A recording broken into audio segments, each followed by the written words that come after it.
When I built my house in St. Paul, I decided to make my own place up at the very top of the house in the attic. I made a ship's ladder that went up to this space, and in fact it was not even 8 foot tall at the ceiling, so it's really a space for sitting in. And I would sit there, I would meditate, and I actually wrote quite a bit of the first book, The Not So Big House, in this space.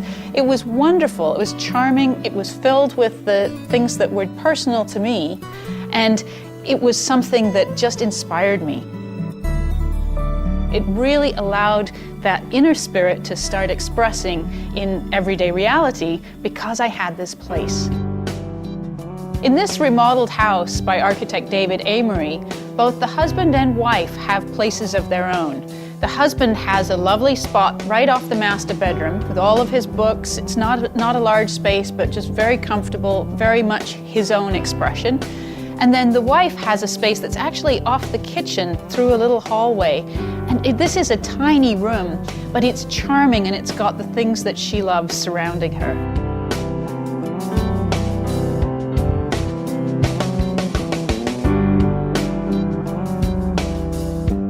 These are wonderful examples of a place of your own. They don't have to be for any particular activity per se, but they just really add to these people's lives. So if any of you have this urge for a place of your own, a spot that's just yours, I really encourage you to try to carve out a corner of your house, or if you can, make it even a little room just for yourself.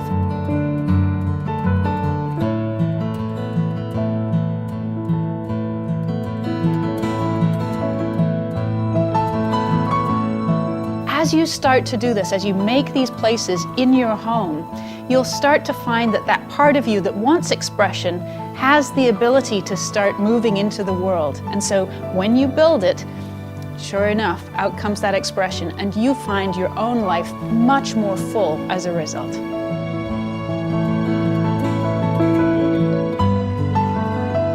So we've seen that by looking at interior views, at light to walk towards, and creating places of our own, we make everybody in the house feel comfortable and make that whole composition of the house like a beautiful piece of music that inspires us every single day.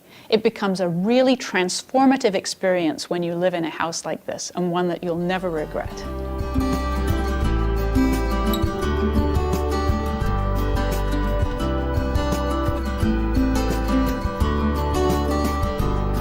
It's time for a different kind of house, one that's not focused on square footage, but that expresses something about who we are as human beings, something that really has beauty and that inspires us every day.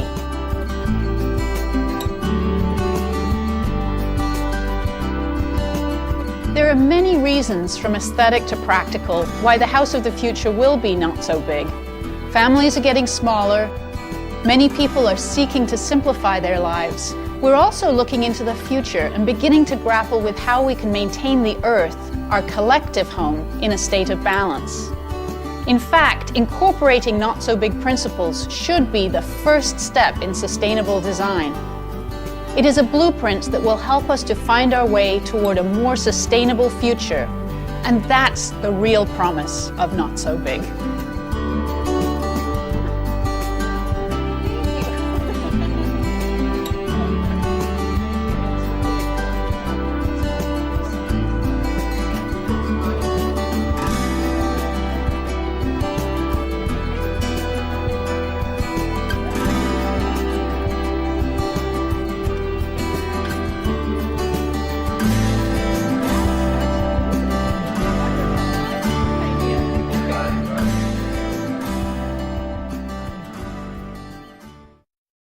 This program is made possible through underwriting by the American Institute of Architects.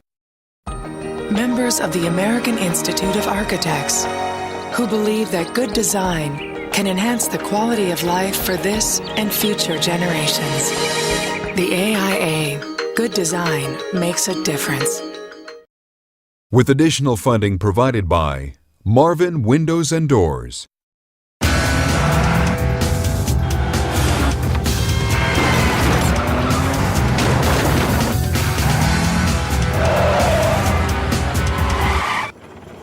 Marvin Windows and Doors.